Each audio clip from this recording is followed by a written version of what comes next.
Welcome back in the studio. And it's been, I think, 3-4 weeks now since the first time I showed you the first vocal I got from for Divine. And since that time, I've been going on and off with the idea of the vocal and some other parts that I didn't like. We're gonna start with the vocal. This is the old vocal. From the bottom of emptiness, I will rise again. I will soar the skies. I was close to insanity now. And I had to pitch that up to make it a little bit more fresh sounding. From the bottom of emptiness, I will rise again. And also it was a great outcome to the root key of my melody, because in that way the kick doesn't need to start that low. Also, the whole vocal had to be redone by the vocalist itself. Sadly, we don't have any footage of that because she was here and we had a day to recreate this vocal and to do a little bit of adjustments. For instance, this one right here. Coming back to life. This one is going up again on the same tone. It was at the first verse, and with the new one, Coming back to life. it goes down. So the reason I did that is because if you use the same tone every time, your ears are getting used to it, and it's not that special anymore when it goes up the second time or the third time. So it needs to be going down at that point, so it's a little bit more special when it goes up towards the punchline of the track. So this is the old one. From the bottom of emptiness. This is the new one. From the bottom of emptiness, I will rise again. I will soar the skies. I was close to insanity. Now I'm slowly Old one. coming back to life. Scorched within, but I will leave the depths of hell behind. And the whole Watch me track. fly away as I reach for the divine. And also the last part I adjusted a little bit, and now it sounds like this. Watch me fly away as I reach for the divine. Sounds a little bit more modern, a little bit less classical. I thought, especially for the punchline, I thought it would fit better for a hardstyle track. So yeah, some choices you have to make. So that's it for the vocal, I guess. And yeah, let's just move on to the rest of the track. I chose to do some sort of a drum and bass break. I know this is not used in hardstyle a lot. It's something I really like to create. And for me, sometimes I want to challenge myself to do something that is completely beyond hardstyle. I think so. I think this part is really cool.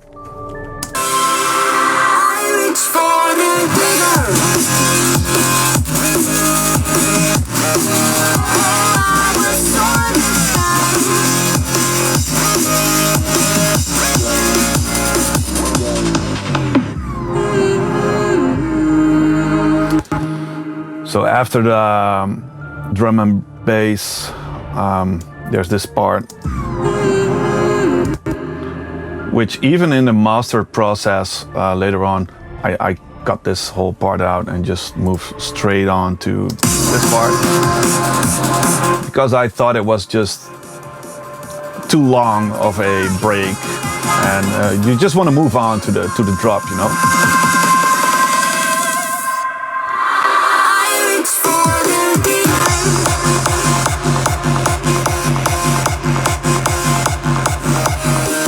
And I think it's really cool to sometimes in between the kicks or the kick rolls, whatever you want to call it, to bring back that drum and bass part from that part of the arrangement, so it melts together as one track. If the drum and bass part doesn't come back at all, it's just a little bit of a standalone part, and then we move on to the other side of the track, so it doesn't feel like one track. It's just really, really small things that does that. That's it, you know.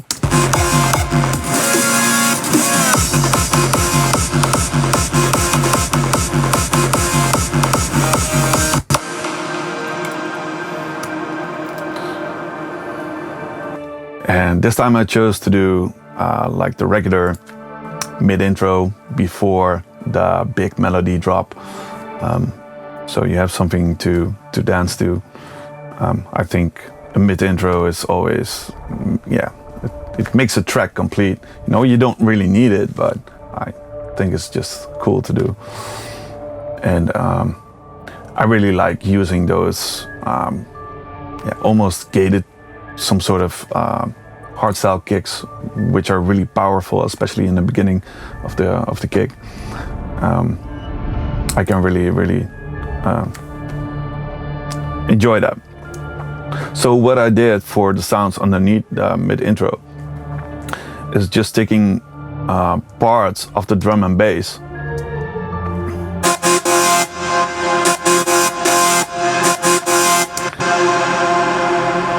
with a huge room behind it, and just layer that up a little bit. And this is the other layer. And together they sound like.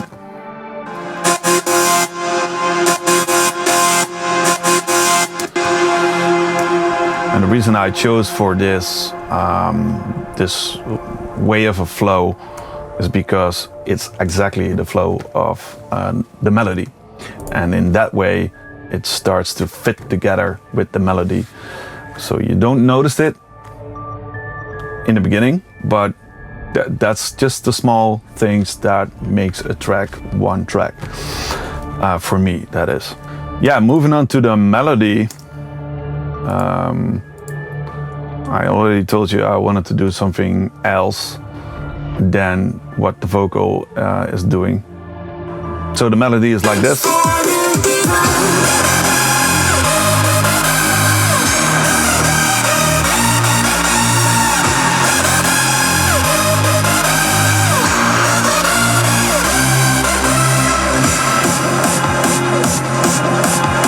Now you can hear that the mid-intro sounds are in the same flow as the melody, and that also makes it easier to combine those sounds later in the track, because then it already fits together. It's like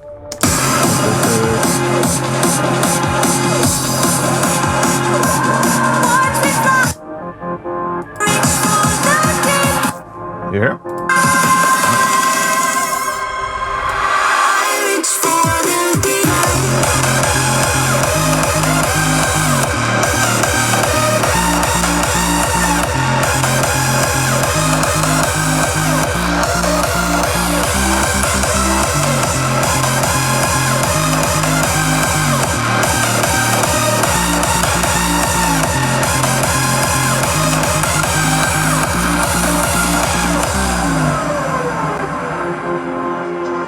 In the second break, I chose to put in a really divine singer,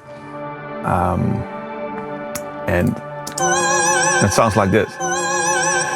And you will not really notice it because it really it blends together with the synth at that point. So you're not really sure if it's a singer or it's the synth, but it gives you this powerful feeling when it all comes together. You know, when you hear it solo, it sounds a little bit cheesy maybe, but if you hear it together, it's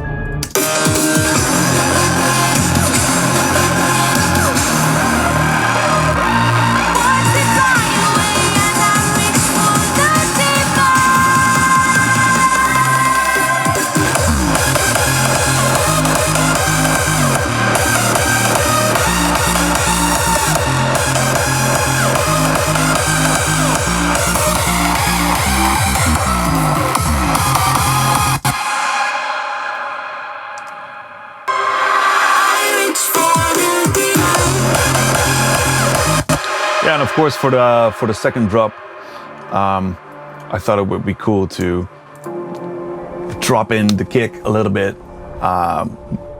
higher and a little bit more pitch bend, so it it just punches in a little bit. Crazy.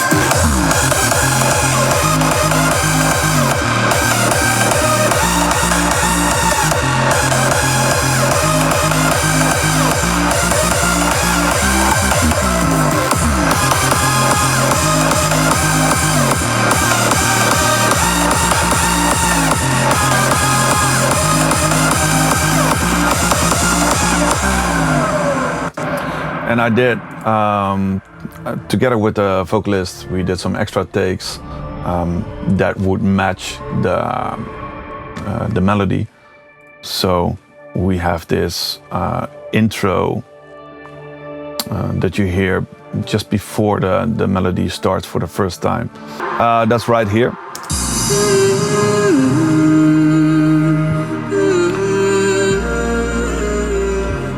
So you need this introduction just a little bit, because if you don't do that and people hear the track for the first time, it's going to be like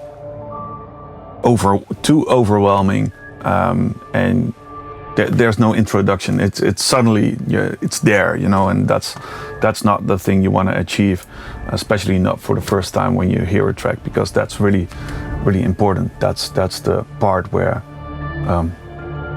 people will just play another song or keep listening.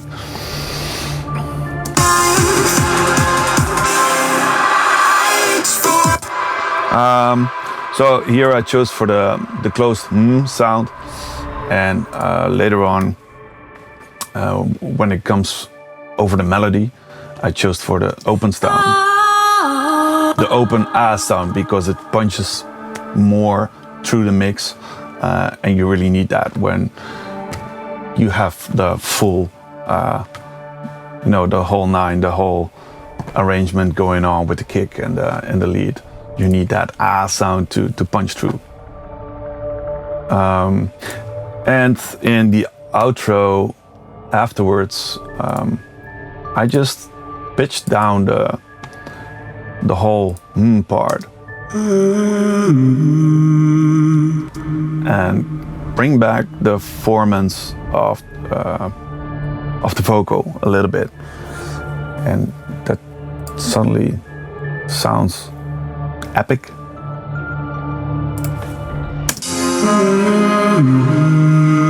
And it really blends together with the cello I used underneath it.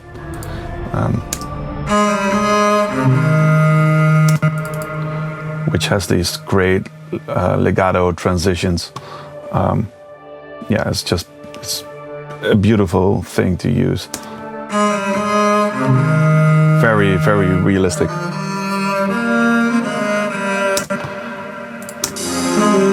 Together with the vocal.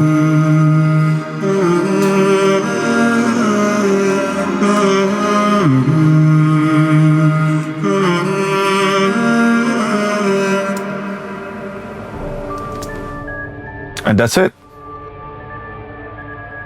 I thought, that could be a good end. And that's the end of part 1.